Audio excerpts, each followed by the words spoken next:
Hello, aujourd'hui comme vous l'avez vu, on retourne dans la série la plus appréciée de ma chaîne, ces commandants qui sont toujours forts. Ces commandants qui vous apporteront bien des problèmes lorsque vous arrivez à une table, parce que tout le monde sait qu'ils sont dangereux. Et comme je le disais dans le premier épisode, si vous ne le savez pas, et que vous les jouez pour la première fois, vous risquez de passer une très mauvaise soirée, parce que dans la plupart des cas, vous serez pris pour cible. Avant de commencer, je voudrais vous remercier parce que grâce à vous, oui, uniquement grâce à vous, on est plus de 1000 sur cette chaîne. Alors oui, à côté de youtubeurs à plusieurs millions d'abonnés, ça peut sembler ridicule. Mais c'est l'équivalent de remplir une salle de théâtre.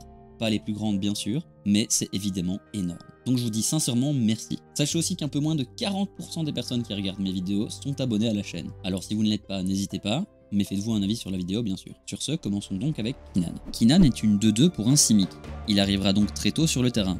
À chaque fois que vous engagez un permanent non terrain pour du mana, ajoutez un mana de n'importe quel type que ce permanent peut produire à votre pool. Et puisque ce n'est pas fini, pour la somme plutôt exorbitante de 7 mana dont un Simic, vous pourrez regarder les 5 premières cartes de votre bibliothèque, mettre une créature non humaine parmi ces cartes sur le champ de bataille, et ensuite mettre le reste en dessous de votre bibliothèque dans un ordre aléatoire. Certes, notre cher Kinan ne dispose pas de protection, enfin sauf si on considère qu'il est en Simic, et qu'il dispose donc du bleu pour pouvoir lancer des contre-sorts, et du vert pour intervention héroïque, et les sorts donnant défense talismanique par exemple. Ce n'est de toute façon pas la chose la plus importante, puisque Kinan a à sa disposition l'intégralité de ce qu'il faut pour voler une partie, mais surtout, la voler très vite. Il vous permettra de ramp, et ce 2 fois plus vite qu'avec n'importe quel autre deck, utilisant des mana d'or ou des rocks, puisque chacun d'eux fera simplement le double de mana. Et transformer un Birds of Paradise en un seul ring, vous vous en doutez, c'est un peu fort. Mais en plus, cette capacité permettra assez vite d'utiliser la deuxième capacité, et ce même aussi vite qu'au tour 3 si vous jouez un Dorks à 1 ainsi qu'un Rocks à 2 mana, et que vous possédez 3 terrains. Ce qui veut donc dire que dès le tour 3, vous pourriez voir d'énormes menaces s'infiltrer sur votre terrain. Certes, ces menaces ne seront pas des humains, mais vous savez tout autant que moi que ce n'est pas restrictif, tant le vert pourra se fournir de dizaines de cartes bien plus fortes que la moyenne des créatures humaines. Mais ce n'est pas tout, cette capacité est un cumul d'un sort de pioche et d'un cast d'une créature. Ce qui veut dire qu'avec peu de chance, vous passerez votre tour à piocher et jouer une carte qui coûtait moins cher que le coût total de la capacité, mais dans le meilleur des cas, vous gagnerez encore quelques manas grâce à elle. Ça c'est si vous jouez un deck plus casual, et je le dis bien, plus casual. Parce que ce sera toujours très fort, le tout en n'étant pas le deck CEDH. Et le deck CEDH, comment vous dire? Vous repartez des mêmes bases, donc des Dorks et des Rocks, sauf que vous prenez aussi ceux qui font des combos, comme Basalt Monolith. Et bravo, grâce à Kinan et au Monolith, vous avez du mana incolore infini. Donc tant que vous pourrez vous fournir d'un Simic, il vous permettra de piocher pas mal de cartes par tour, voire même de vider l'intégralité de votre deck grâce à Thrasios et ou Prismite. De là, c'est vous qui décidez, soit vous partez vers Finally of Devastation, après avoir joué toutes vos créatures précédemment piochées, soit vous partez vers l'habituel Oracle. En résumé, Kinan est un commandant qui sera très rapidement sur le terrain, en impactant la partie souvent dès le tour suivant, parce qu'il active une stratégie que tous les decks jouent, mais en la rendant meilleure que tous les concurrents. Il possède des couleurs parfaites pour se protéger, dispose d'un ramp intégré, mais aussi d'un moyen de piocher, qui lui permet parfois d'encore gagner quelques manas sur un éventuel cast. Le tout en étant une pièce de combo dans votre comment zone. Restons en Simic puisqu'on vient de parler de lui. Thrasios. Alors certes, restons en Simic c'est un peu faux, puisque Thrasios a le partenariat, et là vous voyez déjà où je veux en venir. Parce qu'en vrai, c'est la capacité la plus forte de Thrasios. Et de nouveau, il arrivera aussi vite qu'au tour 2. À part le partenariat, Thrasios n'a qu'une capacité, mais par chance, cette capacité fait tout ce que vous voudriez qu'elle fasse. Pour 4 mana, vous allez d'abord effectuer un regard 1, puis révéler la première carte de votre bibliothèque. Si c'est un terrain, mettez-le sur le champ de bataille engagé, sinon, piochez une carte. Donc de nouveau, on est en Simic, on nous donne la possibilité de piocher et de ramp sur une seule et même capacité. Cette capacité pourrait même sembler un peu chère, ça reste tout de même 4 mana, mais à l'instar de Kinan, elle sera probablement activable dès le tour suivant le cast de Thrasios. Certes, cette dernière est moins forte que celle de Kinan, mais en même temps, Kinan est le meilleur commandant Simic. Remarquez tout de même que cette capacité a un coût très intelligemment créé.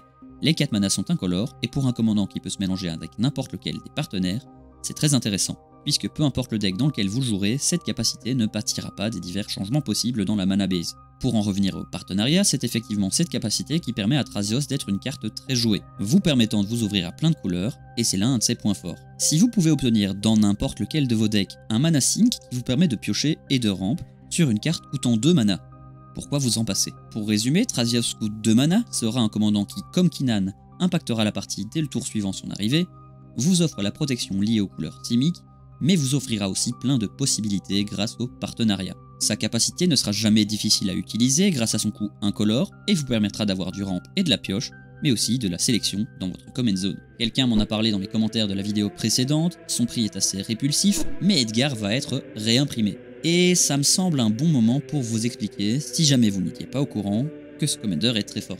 Certes, Edgar coûte 6 mana, il est donc difficile à jouer assez vite. Et il ne dispose pas non plus de protection intégrée. Voilà ses principaux défauts. Mais puisqu'on n'est pas là pour expliquer pourquoi une carte est mauvaise, vous vous en douterez, il y a des choses bien plus importantes écrites sur Edgar. Gardons le meilleur pour la fin. Disons donc qu'Edgar est une 4-4 avec l'initiative et la célérité. Quand Edgar attaque, mettez un marqueur +1/+1 sur chaque vampire que vous contrôlez. Ce serait donc vachement bien qu'Edgar permette de faire des tokens, et ça tombe bien, il peut en faire. Mais pire, il peut les faire en étant dans la comment zone, grâce à sa capacité d'éminence. Éminence est une mécanique que pas mal de personnes travaillant chez WotC regrettent d'avoir créée, puisque cette capacité permet d'avoir un effet qui modifiera obligatoirement les parties contenant un commander la possédant. Wizards of the Coast avait déjà émis des doutes quant à la capacité d'Oloro, et il s'était mis d'accord pour que ça n'arrive plus. Sauf que depuis, c'est arrivé plus d'une fois. Edgar permet donc de créer un jeton vampire 1-1 à chaque fois que vous lancerez un sort de vampire, et ce, même s'il est dans la comment zone. On revient vite fait sur le premier de ses défauts. Vous savez, celui où Edgar coûte cher à jouer? Ouais, sauf que vous ne le jouerez jamais. On n'a pas besoin de l'avoir sur le board pour gagner la partie. Dans un deck Edgar, on veut donc jouer un maximum de vampires coûtant peu de mana. De cette manière, on va créer une masse inarrêtable de jetons, et même s'ils ne seront que des 1-1, puisque vous ne jouerez pas et donc n'attaquerez jamais avec Edgar, ils seront suffisamment agressifs que pour infliger assez vite beaucoup de dégâts à vos adversaires. Mais ce n'est pas tout, les vampires sont souvent liés au thème aristocrate, je vous en ai parlé dans une vidéo précédente, vous pourrez la retrouver dans la description. Et donc les tokens deviendront vite une ressource très puissante puisqu'ils seront capables de forcer vos adversaires à sacrifier leur permanent, vous donner de la pioche ou même devenir du ramp, voire une arme de destruction massive avec les sacs outlet adéquats. On pourrait parler du deuxième défaut d'Edgar, celui où il n'a pas de protection, mais de nouveau ça n'a aucun sens puisqu'il n'aura pas besoin d'être protégé tant qu'il restera bien patiemment dans votre comment zone. En résumé, les défauts d'Edgar n'en sont jamais. Certes, il ne vous offrira pas de rampe ou de pioche, mais à quoi bon quand votre commandant fait déjà tout ce qu'il doit faire en étant seulement dans sa zone. Vous irez chercher ses effets sur les habituels sorts que vous voudrez jouer dans ce style de deck, son thème de deck étant de nouveau très facilité de par sa présence dans votre comment zone. Il sera agressif et gratuit, et pour ce qui est de la protection, pas besoin d'en avoir si tu ne quittes pas la comment zone. Pour notre quatrième cible de la journée, parlons de Prosper. Il coûte 2 mana et un Rakdos. Au début de votre étape de fin, exilez la première carte de votre bibliothèque, jusqu'à la fin de votre prochain tour, vous pouvez lancer cette carte. Mais ce n'est pas tout, Prosper vous permet aussi de créer un trésor à chaque fois que vous lancerez un sort depuis l'exil. J'aurais pu vous dire que Prosper est un deck simique, ce qui est évidemment faux, mais en même temps très vrai. Puisqu'à l'image des decks simiques, Prosper est un commandant qui vous récompensera pour simplement jouer votre plan de jeu. Donc Prosper vous offrira un moyen de piocher, alors certes ça reste de l'impulsive draw, donc des cartes qui seront perdues en exil à tout jamais si elles ne sont pas lancées dans les temps, mais a fortiori si vous décidez de ne pas les jouer, il y a deux raisons simples à ça, soit vous n'êtes pas capable de les lancer, parce que le sort coûtait trop cher, soit le sort ne vous intéressait pas, ou en tout cas, pas à ce moment-là. Mais comme dit précédemment, il vous récompensera d'avoir joué les cartes que vous aurez mis dans votre deck, si celle-ci venait à quitter l'exil. Sauf que Prosper n'est pas la seule carte à permettre de jouer des cartes depuis l'exil, et encore moins en rouge. Et comme récompense, celui-ci vous donnera un moyen de rampe. Comme ça, avec un peu plus de mana, vous aurez plus de chances de lancer les cartes qui seront exilées par après. Vous allez donc boucler des sorts qui vous permettront d'exiler des cartes lançables depuis l'exil. Avec celle-ci, vous créerez des trésors qui vous permettront de relancer des cartes qui vont faire de l'impulsive draw, etc., etc. Vous rentrerez donc dans un deck Storm. Et c'est malheureusement un point qui fera mal à ce deck. La plupart de vos adversaires ne sont pas prêts à attendre que vous jouiez l'intégralité de votre deck. Dans certains cas, Prosper sera capable de prendre vos adversaires par surprise parce que premièrement, avoir des cartes en exil vous permet de stocker quelques removals quand ils y tombent malheureusement. Deuxièmement, vos cartes n'étant pas souvent dans votre main, vous serez aussi protégé de certains sorts comme les wheels. Et dernièrement, vous pourrez facilement, en partant d'une main vide et de quelques cartes en exil, arriver à un tour qui vous fera gagner, sans que les personnes à la table n'aient le temps de s'y préparer. En résumé, Prosper est un commandant qui, à l'instar des commandants simiques, créera des ressources et particulièrement des trésors, à partir d'une action de jeu que vous auriez de toute façon mis en place dans votre plan de jeu. Cette action n'est autre qu'un moyen de se fournir des cartes via un moyen de pioche. De ce fait, Prosper pourra être surprenant de diverses manières, mais les principales seront souvent sa capacité à partir dans des tours très longs, qui auront la particularité de faire peur à vos adversaires. Et pour terminer, parlons de Tergrid. Tergrid n'est pas spécialement le deck le plus fort dont on parlera aujourd'hui. Et en réalité, sa force n'est égale qu'à celle des cartes que vos adversaires jouent dans leur deck. Ils ont la capacité, ça nous permettra mieux de comprendre ce que je veux dire. À chaque fois qu'un adversaire sacrifiera un permanent non token ou se défaussera d'un permanent, vous pourrez remettre ces cartes du cimetière jusqu'au champ de bataille sous votre contrôle. Commençons par analyser plus profondément cette capacité qui parle bien de permanents non jetons. mais vous permettra quand même de voler les terrains de vos adversaires si jamais ceux-ci venaient à les sacrifier ou les défausser. Ce qui veut dire par exemple que s'ils ont un fetch land, vous avez un fetch land. Ce qui peut sembler marrant au premier abord, malheureusement, le deck ne fera pas que ça. Toujours est-il que cette capacité aura un moyen de vous faire rampe, puisque ces terrains arriveront en jeu en outrepassant la règle de un terrain par tour. Mais, et ce n'est pas tout, cette capacité vous permettra de lancer des sorts depuis la main de vos adversaires. Alors ce n'est pas tout à fait les mots corrects, j'en conviens, mais si vous arrivez à faire défausser une carte à chacun de vos adversaires, grâce à un effet comme celui de Smallpox, vous pourrez probablement de nouveau gagner quelques manas, car il y a peu de chances que vous récupérez des cartes moins fortes que celles que vous venez de lancer. Et pire, cette capacité punira aussi vos adversaires s'ils avaient décidé de jouer leurs cartes. Dans le cas fort probable où vous les forceriez à sacrifier des cartes, ils perdraient tout mana investi pour que les cartes reviennent sur votre board. Le tout en fait une capacité qui générera un amas incommensurable de ressources, mais pas via votre deck.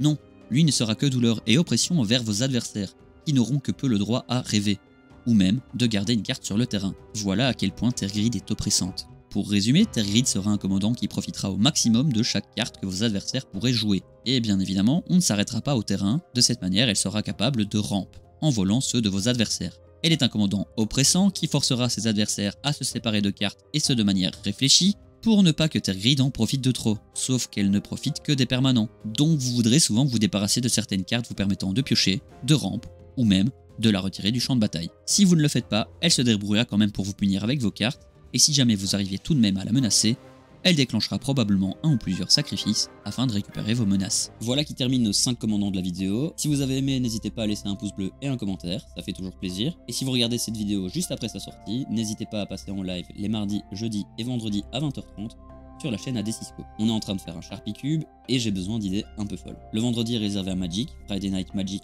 bien sûr. Les autres jours, on profite de la fin des lives pour barrer des mots sur des cartes. Dans tous les cas, on se retrouve au milieu de la semaine prochaine pour une nouvelle vidéo. En attendant, prenez soin de vous.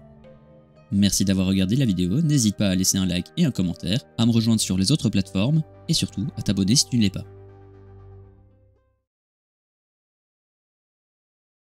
Tiens, t'es encore là toi? Non, c'est parce qu'il n'y a pas grand chose à voir ici en fait, hein. Enfin, sauf si tu cliques sur un de ces boutons. Merci, et bisous.